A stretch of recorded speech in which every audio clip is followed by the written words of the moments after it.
Media electronic media समस्त प्रतिनिधि भाई मान को स्वागत करुच्ची विषय वस्तु जगन्नाथ ओसीपी कोल स्टॉक नंबर 4 रे अवैध कोयला डंपिंग एवं तालचेर कोल फील्ड्स रे अंडर डिक्लेयर कोल शीट माध्यम रे कोयला चोरी अपव्यवहार घटनार तुरंत एफआईआर पंजीकरण और उच्चस्तरीय तदंत दाबी करुच्ची। तालचेर निर्वाचन मंडलीर विधायक आपण को दृष्टि आकर्षण करने चाहे जे जगन्नाथ ओसीपी एवं समग्र तालचेर कोलफिल्ड रे व्यापक दुर्नीति एवं देशर संपत्तिर अपव्यवहार होइछि। निजे ए घटनार प्रत्यक्षदर्शी। घटनार विवरणी है गतकाली संध्या 5:30 समय स्थान जगन्नाथ ओसीपी कोल स्टॉक नंबर 4 रे पहुंची थी।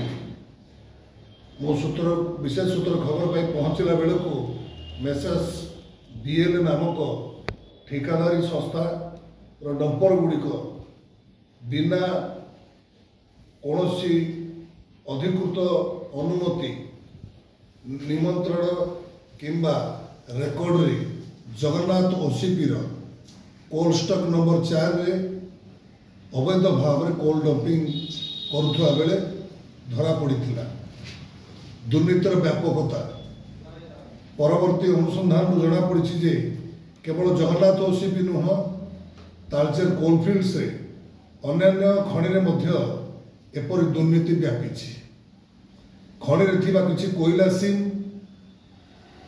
को रेकर्ड अंतर्भुक्त करा जाई नहीं जहाँ को अनडिक्लेयर्ड कोल सीम कहुए। यही बिना रेकर्ड कोयला सीम गुड़िक ओभरबोर्ड माटी आवर्जना भाव गणति करी बाहर करा जाउछि एवं अवैध भाव स्टॉक नंबर 4 रे जमा करा जाउछि। जेहेतु यही कोयला रेकर्ड नुहे यहाँ अवैध भाव में बिक्री करी प्रोजेक्ट मैनेजमेंट किसी उपरिस्थ अधिकारी माने मालामाल होउछथि। यह देशर संपत्ति लूट करने सहित समान। देशर संपत्ति नष्ट जहाँकि साइड कास्टिंग एवं कोल रिग जहाँ को कहुए प्रोडक्शन प्रेशर को परिचालन करने को जाई जगन्नाथ ओसीपी मैनेजमेंट द्वारा साइड कास्टिंग भली एभली एक अनुचित पद्धति अपनाउछि। यही कार्य जोगु लक्ष लक्ष टन देशर मूल्यवान कोयला कोल रिग भाव में माटी तले पोति होई नष्ट हो जाउछि।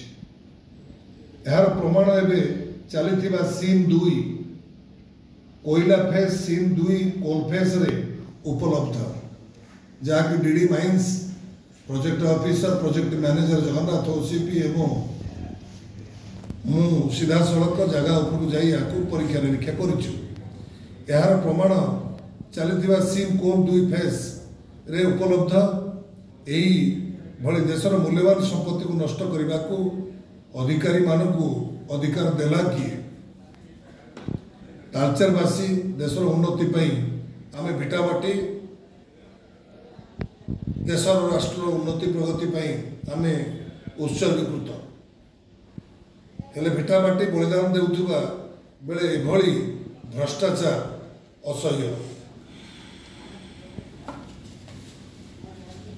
मु निजे जड़े विधायक तथा घटनार प्रत्यक्षदर्शी भाव में यही बाबद गोपाल प्रसाद थाना रे गतकाली 11टा बेले लिखित भाव में मु एफआईआर प्रदान करिछि आईआईसी गोपाल प्रसाद।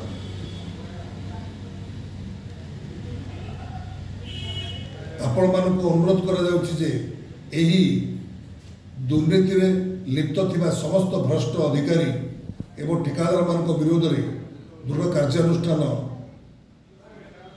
नेबा पई तालचेरवासी को साहाय्य करंतु।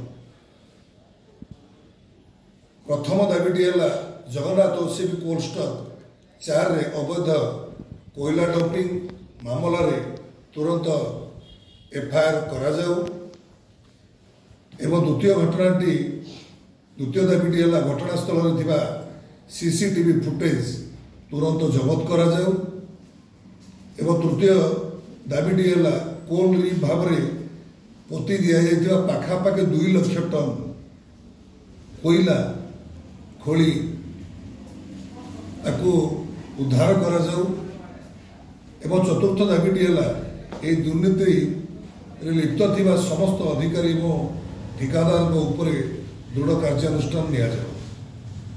यही गुरुत्वपूर्ण प्रसंग में आपण माने तुरंत एवं कठोर कार्यानुष्ठान को अपेक्षा करुच्ची जदि उचित कार्यानुष्ठान निया जाए तेज आगामी दिन में यार विरोध व्यापक जन आंदोलन हेब बोली मु आशंका करुच्ची।